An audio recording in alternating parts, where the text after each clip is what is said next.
जी दोस्तों, इस वीडियो में अब हम बात करते हैं कि किस तरीके से हम इसके अंदर कोई टेबल के अंदर फार्मूला वगैरह ऐड कर सकते हैं या नहीं, जिस तरह एक्सेल में करते हैं। मैं इसके लिए नई टेबल ले रहा हूँ और अब इस टेबल में फॉर एग्जांपल मैं कोई वैल्यू लिखता हूँ 20,000, 10,000, ठीक है। और मैं यहाँ चाह रहा हूँ जिस तरह एक्सेल में हम कोई फार्मूला लगाते हैं तो यहाँ पे भी कोई सम का फार्मूला वगैरह लगाते हैं।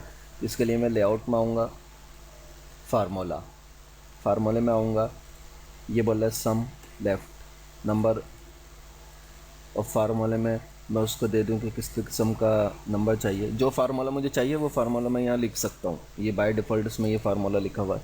ये देखिए, बाकी सब फार्मूले अगर आपको एक्सेल आता है तो तमाम फार्मूले उसके हैं। मैं इंशाल्लाह एक्सेल का भी ट्यूटोरियल बनाऊँगा।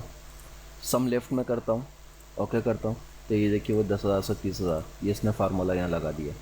अब इसको अगर मैं 10 से 20 कर दूँ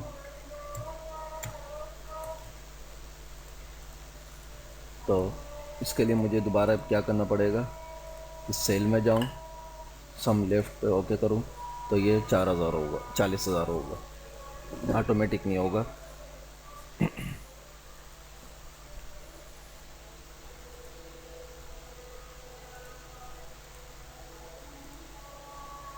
ये देखिए, ठीक है।